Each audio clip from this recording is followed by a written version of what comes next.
आज हम जानेंगे काव्यखंड के कुछ इम्पॉर्टेंट क्वेश्चंस, जिसमें हमारा पहला प्रश्न है, मीराबाई ने श्री कृष्ण से अपनी पीड़ा हरने की प्रार्थना किस प्रकार की है?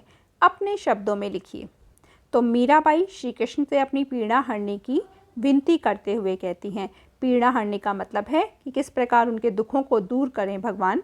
उसके लिए वो क्या बोल रही हैं, वो उदाहरणों के माध्यम से बता रही हैं कि जिस प्रकार प्रभु आपने द्रौपदी का चीर बढ़ाकर उसकी लाज को रखा, यानी उसके सम्मान को बनाए रखा, गजराज को मगरमच्छ रूपी मृत्यु के मुख से आपने बचाया और भक्त प्रहलाद की रक्षा करने के लिए आपने नरसिंह का अवतार लिया, उसी तरह भक्त होने के नाते वे उन्हें यानी मीरा को भी सांसारिक संतापों से मुक्ति दिलाकर अपने चरणों में जगह देने की कृपा करें, यानी उसकी मदद करें। प्रश्न सेकंड है आपका, मनुष्यता कविता में परोपकार के संबंध में दिए गए उदाहरण को स्पष्ट करते हुए लिखिए कि आपका मित्र परोपकारी है, यह आपने कैसे जाना?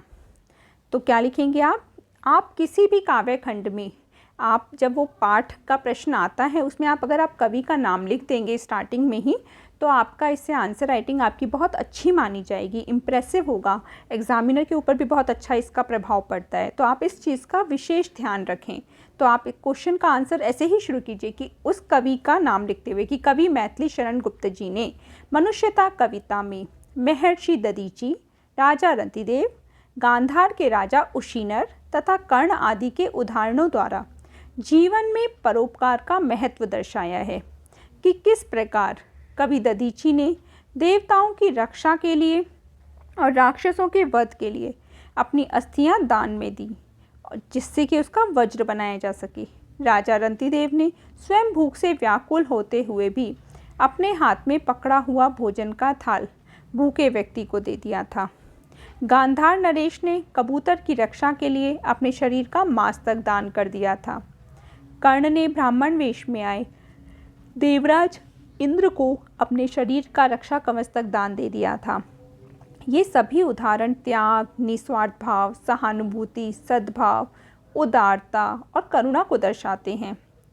अब इसमें पूछा था कि आपके मित्र के बारे में, तो आपको यही लिखना होगा हाँ कि मेरा मित्र परोपकारी है और उसके हृदय में दूसरों के हित की भावना, यानी वो भी दूसरों की मदद करता है। जब भी कक्षा का कोई विद्यार्थी संकट में होता है तो वह उसकी मदद करता है। प्रश्न 3 है आपका, तोप और चिड़िया किसकी प्रतीक हैं? तोप कविता के आधार पर स्पष्ट कीजिए। तो आप बताएंगे कि तोप है वो दमनकारी और अत्याचारी शासन व्यवस्था की प्रतीक है जो कि लोगों पर अत्याचार करती है, और जो चिड़िया है वो यहाँ पर आम जनता की प्रतीक है जो प्रदर्शन मात्र बनी तोप का प्रदर्शन, क्योंकि जब अपने समय में तोप लड़ती थी वो तो ठीक था, लेकिन आज उस तोप का कोई प्रयोग नहीं होता, तो वो सिर्फ शोपीस की तरह रखी गई है।